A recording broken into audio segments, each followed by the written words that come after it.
오늘은 임용고시 2차 심층 면접에서 했었던 저의 답변들을 가지고 제가 어떻게 준비를 했었는지, 그리고 어떤 방법들이 실제 답변할 때 도움이 됐었는지 이야기를 나눠보도록 하겠습니다.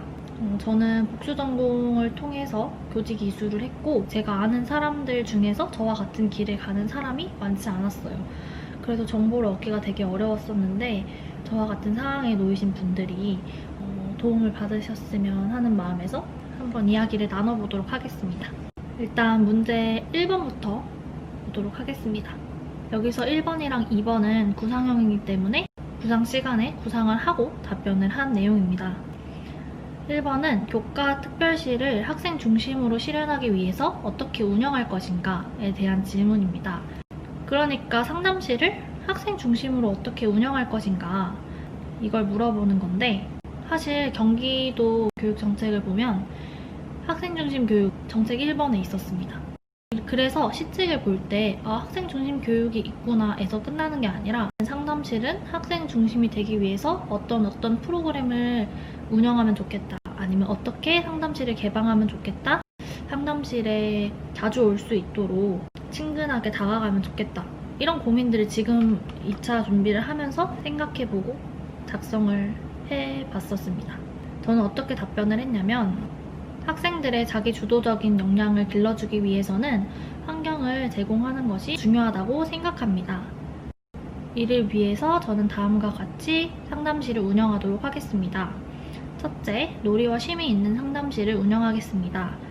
이를 실천하기 위해서는 심리 보드게임이나 타로 카드를 활용하여 학생들의 접근성을 높여 학생들이 상담실을 친근하게 느낄 수 있도록 노력하겠습니다. 이런 식으로 이야기를 했는데, 놀이와 쉼이 있는 상담실은 교육에서 놀이 활동이나 쉼을 되게 강조하고 있다고 저는 들었어요. 그래서 놀이와 쉼이 있는 상담실을 운영을 하겠다.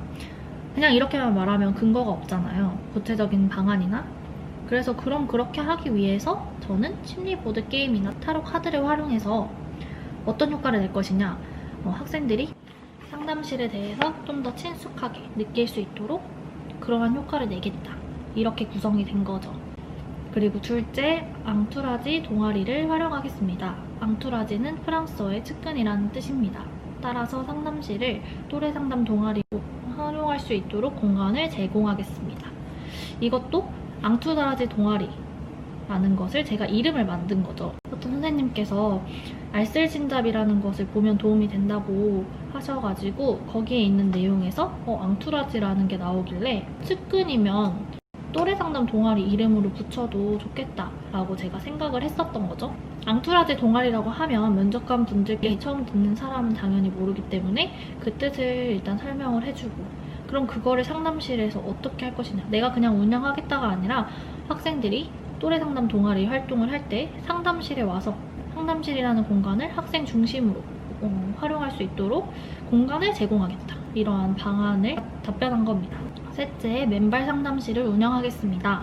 맨발 상담실을 운영함으로써 집단 상담에서 좀 더 신체적으로 학생들이 라포를 형성할 수 있도록 하겠습니다. 뿐만 아니라 도미노나 컵쌓기 활동을 통해서 협력의 경험을 제공하도록 하겠습니다. 이거는 맨발 상담실을 운영할 건데 어떤 상담 장면에서 활용할지를 제가 집단 상담이라고 이야기를 한 거고, 맨발 상담실을 활용했을 때 좋은 이점이 신체 활동을 좀 더 활성화할 수 있기 때문에 라포 형성에 도움이 될 것이다. 그리고 도미노나 컵쌓기를 하면서 협력의 경험도 제공하겠다라는 구체적인 방안도 제가 이야기를 한 것입니다. 그래서 마지막 문장으로는 이러한 방안들을 실천해서 학생들이 상담실의 주인이 될 수 있도록 조력하겠습니다. 그래서 시작 문장에서는 제가 어떤 역할을 할 것인지, 즉 환경을 제공하겠다, 그리고 첫째, 둘째, 셋째 어떤 방안으로 자기 주도적인 역량을 길러줄 수 있는 환경을 제공할 것이다 라고 이야기를 했고, 그것에 대한 근거나 구체적인 방안도 간단하게 이야기를 하고, 마지막 문장으로는 이러한 방안들을 통해서 어떻게 할 것이다, 상담실의 주인이 될 수 있도록 조력하겠다, 이렇게 1번 문제를 답변했습니다.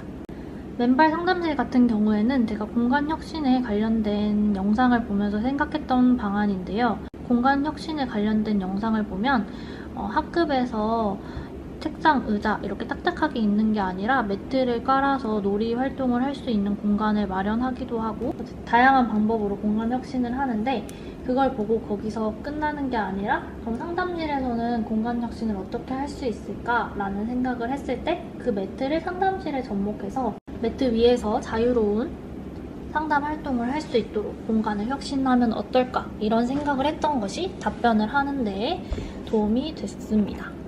이번은 교과 관련 축제 때 이제 어떤 행사를 기획할 것인가에 대한 질문이었는데요. 우선 저는 경기교육 정책의 3번에 보면은 학교폭력과 관련된 내용이 있는데 그것을 활용해서 답변을 했습니다. 이러한 행사나 구체적인 프로그램을 구상을 할 때는 육하 원칙을 활용을 해서 최대한 구체적으로 답변을 드렸습니다. 제 답변을 일단 같이 보면 학교폭력 멈춰 행사를 진행하겠습니다.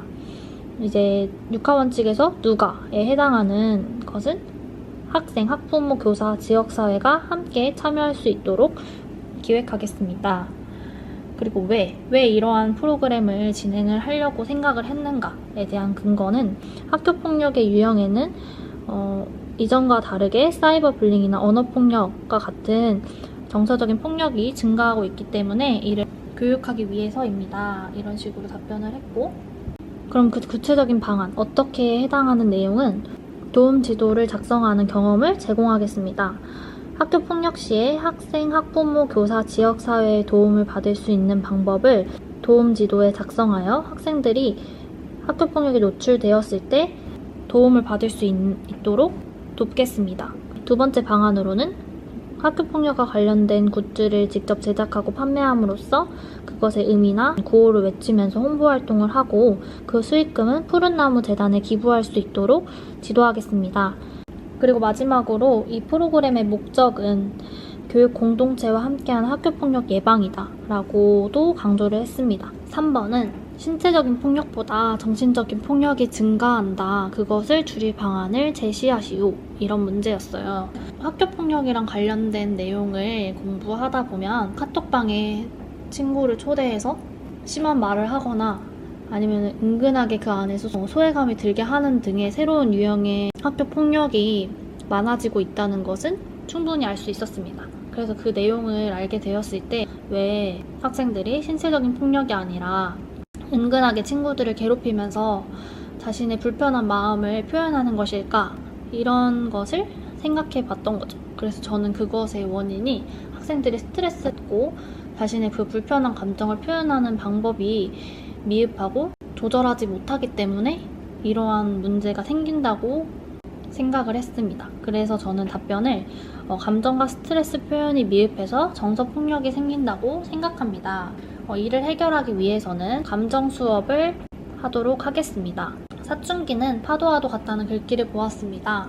초등 시기에 감정을 이해하고 자신과 타인의 감정을 공감하면 사춘기가 오더라도 그 파도 위에서 서핑을 할 수 있다고 생각합니다.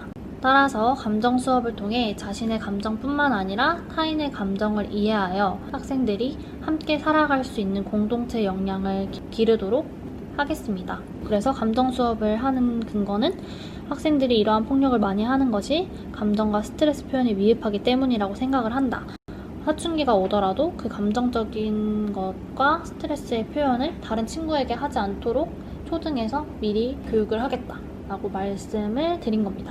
저는 초등을 지원했기 때문에 중등 임용 시험이었어도 초등학교에서 할 수 있는 방안들을 이야기를 했어요. 그게 맞다고 생각을 했고 제가 초등을 지원했는데 갑자기 고교학점제에서 어떠한 것을 하겠습니다 라고 말하는 것은 맞지 않다고 생각을 해서 초등학생을 대상으로 할 수 있는 것들을 답변했습니다. 그리고 마지막으로 네 번째 문제인데요. 신입생 안내 책자에 수록할 내용을 3가지를 제시하라는 문제였습니다. 그래서 저는 첫 번째로 성장학년 배려제에 관련된 내용을 수록하겠습니다. 예를 들어서 또박또박 한글 사이트를 소개하는 내용을 담아서 한글이나 수학 같은 경우에 어려움을 겪지 않아서 학교에 잘 적응할 수 있도록 하겠다라는 근거를 이야기했었고, 두 번째는 친구 관계 형성법에 대해서 작성하겠습니다. 쉬운 것이라고 생각할 수 있지만 친구에게 먼저 인사하고 먼저 다가가는 그리고 함께하는 방법을 제공하여 학생들이 대인관계에 어려움을 겪지 않도록 도움을 제공하겠습니다. 그리고 셋째, 진로 교육에 관련된 내용을 수록하겠습니다. 초등 시기에 진로를 인식하는 것이 매우 중요하다고 생각합니다. 이러한 내용을 담아서 자신의 이해를 기반으로 진로의 방향을 잡아갈 수 있도록 돕겠습니다. 사실 이거는 즉답형에서 대답할 때 다 생각하고 답변하지는 못했습니다. 시간이 그렇게 많이 남지 않은 것 같아서 일단 답변을 시작을 했는데 진로교육이 약간 좀 아쉬웠다고 생각이 들어요. 왜냐면은 초등 시기에 진로 인식이 중요하지만 그것이 신입생 안내 책자에 적합했는지는 사실 저도 여기서 깎이지 않았나 라는 생각을 하고 있습니다. 성장학년 배려제 같은 경우에는 정기교육정책 1에 담겨있는 내용이기 때문에 이게 뭔지 그리고 이것이 어떻게 진행되고 있는지 그래서 또박또박 한글 사이트라는 것이 있다는 걸 알게 되었고 답변에 활용을 했습니다. 진로교육 같은 경우에도 맞춤형 진로교육 같은 정책을 공부하면서 초등 시기에는 그 진로 인식 단계이기 때문에 다양한 직업군을 보여준다 이런 식으로도 생각해놨었고 그리고 자신을 먼저 이해해야 적합한 진로의 방향으로 나아갈 수 있다고 생각했기 때문에 이러한 답변을 했었던 것 같습니다. 그래서 제가 도움이 됐던 방법은 무엇이냐면 교육 정책을 볼 때 단순히 이러한 정책이 있구나 해서 끝나는 게 아니라 이것을 내가 어떻게 실제 현장에서 적용할 수 있을지에 대해 고민했던 것들이 결국에는 답변에 다 녹아났다고 말씀드리고 싶습니다. 예를 들어 어떤 프로그램을 활용하겠다라고 생각을 했으면 그 프로그램은 어떻게 구성을 할 것인지 어떤 효과가 있을지 이런 식으로 나만의 답을 만들어가는 과정을 가지셨으면 좋겠습니다. 지금 1차 발표가 나기 전에 교육과 관련된 영상을 보면서 아까 제가 답변할 때 활용했던 것처럼 공간혁신을 보면 공간혁신을 나는 어떻게 적용할 것인가에 대해서 정리를 하면서 보셨으면 좋겠습니다. 저는 작년에 2차 준비를 할 때 정책이 중요하다고 하는데 도대체 정책을 어떻게 봐야 될지 잘 모르겠더라고요. 일단 정책을 처음 봤을 때는 너무 모르는 교육적인 용어들이 많으니까 이걸 이해하는데도 시간이 많이 걸렸어요. 그래서 모르는 교육 용어 같은 것은 네이버에 쳐보기도 하고 뉴스에는 어떤 내용들을 담고 있는지 검색을 해보고 그래도 안 되면 유튜브에서 찾아서 영상을 보기도 하고 그리고 현직 교사분들이 올려주시는 영상들도 정말 도움이 많이 됐습니다.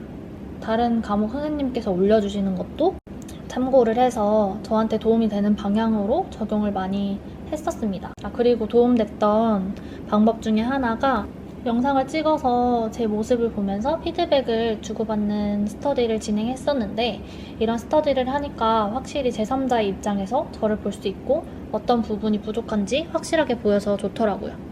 이 영상을 찾아보시는 분들은 다 잘하고 계실 것 같기는 한데 제 영상을 보시면서 방향을 잘 잡고 나아가셨으면 하는 마음에 이렇게 부족하지만 영상을 만들게 되었습니다.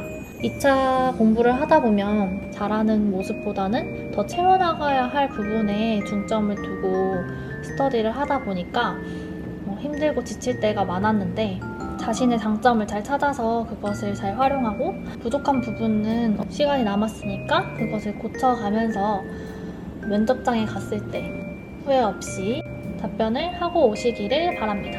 남은 시간 동안 힘내셔서 좋은 결과가 있으셨으면 좋겠습니다.